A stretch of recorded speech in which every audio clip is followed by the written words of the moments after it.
बिहारी के दोहों की व्याख्या के क्रम में हमारी पाठ्य पुस्तक में संकलित 31वां दोहा देखिए। मकराकृति गोपाल कै सोहत कुंडल कान, धर्यो मनो हियधर समरु ड्योढ़ी लसत निशान। यहाँ नायिका के मन में नायक के प्रति गुण श्रवण से प्रेम उत्पन्न हो गया है। तो उस नायक के गोपाल के कानों में जो मकराकृत कुंडल हैं, मकर आकृति, मछली की आकृति जिन कुंडलों पर बनी हुई है, ऐसे कुंडल गोपाल ने धारण किए हुए हैं। नायिका कहती है कि मकराकृति गोपाल के सोहत कुंडल कान, गोपाल के कानों में मकर की आकृति वाले कुंडल सुशोभित होते हैं और उन्हें देखकर ऐसा लगता है मानो धर्यो मनो हियधर समरु। धर्यो का अर्थ है धर लेना, पकड़ लेना, अधिकार में कर लेना। मानो हियधर हृदय रूपी धरा को, समरु यानी कामदेव। समरु स्मर का रूप बिगड़कर यह समरु बन गया है, स्मर कामदेव। कामदेव ने मानो हृदय रूपी धरा पर, हृदय रूपी प्रदेश पर अपना अधिकार करके उसे पकड़ के उसे अपने वश में कर लिया है। और द्योढ़ी लसत निशान। अब यदि किसी चीज़ को जीत लिया जाता है, यदि राजा किसी भूखंड को जीत लेता है तो वह क्या करता है, वहाँ पर अपना झंडा फहरा देता है, जो इस बात का प्रमाण होता है, इस बात का प्रतीक होता है कि इस राज्य पर अब अमुक राजा का अधिकार है।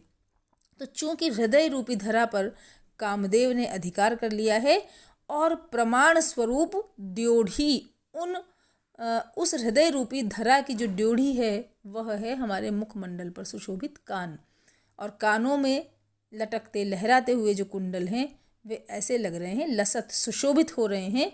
निशान, निशान कहते हैं ध्वजा को, पताका को, जैसे वह स्मर कामदेव की पताका हो। कामदेव ने यह बता दिया है, यह प्रमाणित कर दिया है कि नायिका के मन में मन पर नायक ने अधिकार कर लिया है और फल स्वरूप नायिका के जो गुण श्रवण जन्य प्रेम उत्पन्न हुआ है वह कैसे हुआ है। गोपाल के कानों में जो मकराकृत कुंडल हैं वे इस बात को सिद्ध करते हैं कि नायिका को गुण श्रवण जन्य प्रेम हो गया है।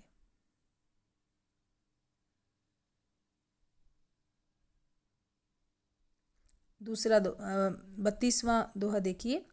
या अनुरागी चित्त की गति समझे नहीं कोई, ज्यों ज्यों बूढ़े श्याम रंग त्यों त्यों उज्ज्वल होई। बिहारी का यह जो दोहा है वह उनकी भक्ति भावना को प्रकट करता है।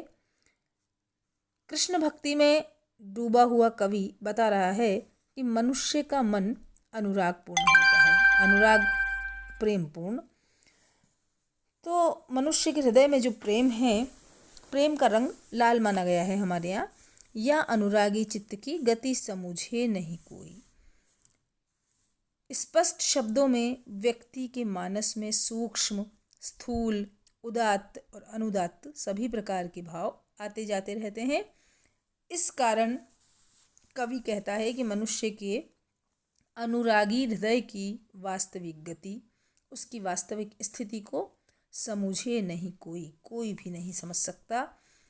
अब कृष्ण भक्ति की यदि बात लें तो ज्यों ज्यों बूढ़े श्याम रंग, ज्यों ज्यों जैसे जैसे, बूढ़े यानी डूबता जाता है। श्याम के यहाँ दो अर्थ हैं, श्याम एक काला और श्याम कृष्ण। ज्यों ज्यों जैसे जैसे मन कृष्ण भक्ति में डूबता जाता है त्यों त्यों उज्ज्वल होई, वैसे ही वैसे वह अत्यधिक उज्ज्वल होता चला जाता है। तो श्याम रंग और उज्ज्वल रंग, इन शब्दों के दो दो अर्थ हैं। श्याम का अर्थ कृष्ण और श्याम माने काला, और उज्ज्वल का तात्पर्य है श्वेत और निर्मल या पवित्र।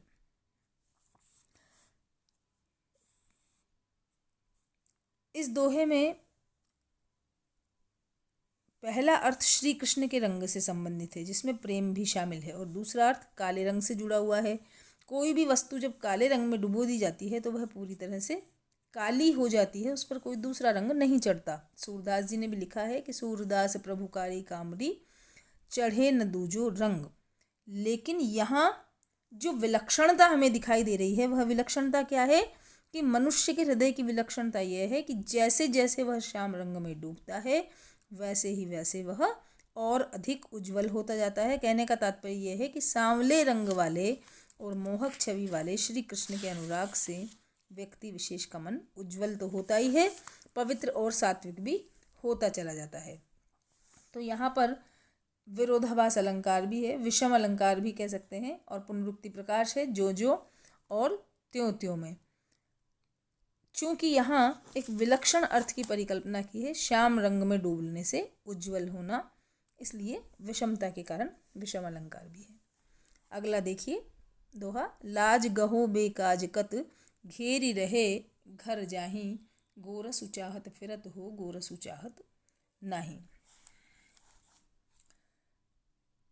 गोपिका या नायिका नायक से कह रही है, लाज गहो तनिक लज्जा ग्रहण करो, बेकाज बिना ही काम के, कत घेरी रहे हमें क्यों घेर रहे हो, हमें क्यों परेशान कर रहे हो, घर जाही हमें घर जाने दो। गोपिकाएं माखन की मटकी लेकर आ रही हैं और कृष्ण उन्हें रोक रहे हैं, तो वह कहती है कि लाज गहो लज्जा ग्रहण करो, बेकार ही हमें क्यों घेर रहे हो, घर जाही हमें घर जाने दो। गोरस उचाहत फिरत हो गोरस उचाहत नाही। गोरस, गोरस यहाँ जो पहला आया है उसका अर्थ है बतरस। कृष्ण कैसे हैं, जो गोपिकाओं से बातचीत करते रहना चाहते हैं। यहाँ गोरस से तात्पर्य है बतरस या इंद्रिय रस, और दूसरी जगह जो गोरस आया है उसका तात्पर्य है गाय के दुग्ध से बनी चीज़ें, माखन दूध दही इत्यादि। तो हम जानती हैं कि तुम गोरस चाहत फिरत हो, तुम बतरस के लालची हो, इंद्रिय रस के लालची हो, इसलिए गोरस चाहते फिरते हो। गोरस यानी माखन या दूध दही तुम नहीं चाहते। यहाँ गोरस में श्लेष अलंकार है और वचन चातुरी के माध्यम से गोपिका नायक पर व्यंजना से उसे कहती है कि अब हमें घर जाने दो, रास्ते में न घेरो। जप माला छापे तिलक सरे न एको काम, मन काचे नाचे वृथा साचे राचे राम। यहाँ कवि ने बाह्य आडंबर पर व्यंग्य किया है। भक्ति के मध्य जो आडंबर प्रवेश कर गया है, तत्कालीन जो समय था उस समय किस प्रकार से भक्ति आडंबर के घेरे में घिर रही थी, तो उसी पर व्यंग्य करते हुए कवि कहते हैं, जप माला छापे तिलक सरे न एको काम, कि सिर्फ माला का जप करते रहने से, निरंतर सुमरणी हाथ में ले लें और स्मरण यंत्रवत चलता रहे, है ना, मन से स्मरण नहीं हो रहा है, यंत्र की तरह माला फिरती रहे। कबीरदास जी भी कहते हैं, कर में तो माला फिरे जीव फिरे मुख माही, मनवा तो चहुँ दिसि फिरे यह तो सुमिरन नाही, या कर का मन का डार दे मन का मन का फेर। ठीक उसी प्रकार बिहारी भी कह रहे हैं कि जप माला, माला का जप करने से, निरंतर छापे लगा लेने से, धार्मिक दृष्टि से बहुत से लोग छापे लगवा लेते हैं, तप्त मुद्रा इत्यादि लगवाते हैं, तो किसी प्रकार का छापा लगा लेने से, किसी भी संप्रदाय का बोधक तिलक लगा लेने से, सरे न एको काम, एक भी काम सिद्ध नहीं होता। क्योंकि यह मानसिक भक्ति नहीं है, यह सारा का सारा बाह्य आडंबर है। तिलक लगा लेना, छापे लगा लेना या माला का जप करना। मन काचे, कोई काम सिद्ध कब नहीं होता, जब मन तो कच्चा है, अर्थात मन में तो सच्ची भक्ति नहीं है, और नाचे वृथा, और बेकार ही गाल बजाता रहे, इंसान स्वयं को भक्त कहता रहे और बाह्य आडंबर दिखाता रहे, तो ऐसी स्थिति में उसका एक भी काम सिद्ध नहीं होता। चूँकि साचे राचे राम, वह राम, वह ईश्वर तो सत्य की राह पर चलने वाले सत्य भक्त से ही, सच्चे भक्त से ही राचे रंजित होता है, प्रसन्न होता है।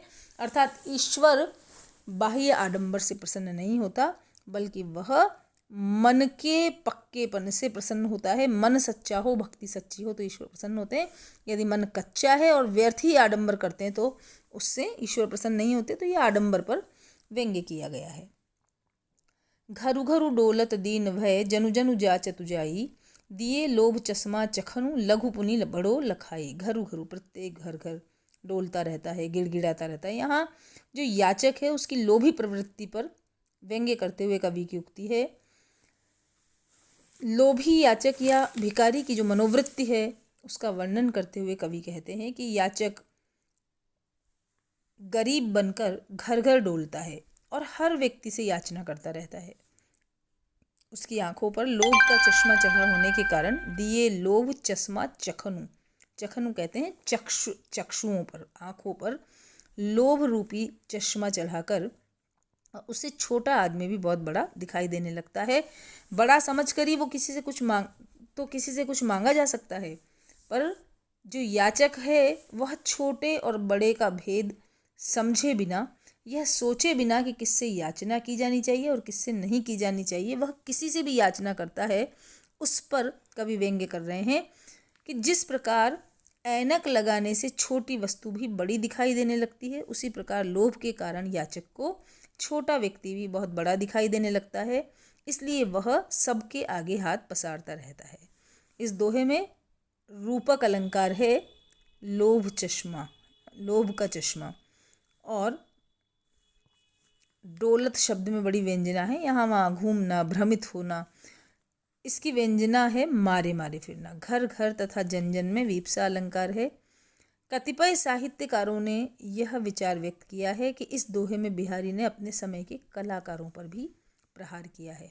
वास्तव में ये कहना चाहते हैं कि किसी कवि या कलाकार को आश्रय की खोज में मारे मारे नहीं फिरना चाहिए। बिहारी तो भाग्यशाली थे कि उन्हें जयसिंह जैसा आश्रयदाता मिला। तो बिहारी के समय में कलाकार प्राय ये कहा करते थे कि गुण न हिरानो, गुण गाहक हिरानो है। कालिदास ने अपने मेघदूत काव्य में लिखा है कि याचना श्रेष्ठ व्यक्ति से ही की जानी चाहिए, भले ही वह पूरी हो या ना हो।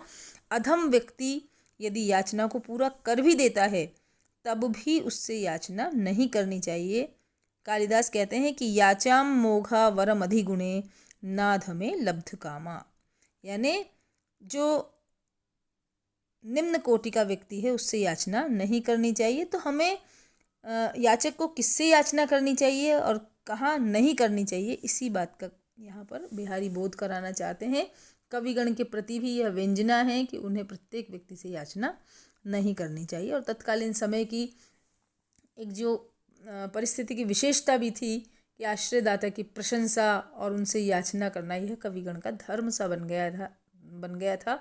तो कवि व्यंजना द्वारा उनको समझाते हैं कि हमें प्रत्येक व्यक्ति को दानवीर समझकर उसकी याचना नहीं करनी चाहिए, बल्कि जो गुण ग्राहक है उसके प्रति ही अपनी बात कहनी चाहिए।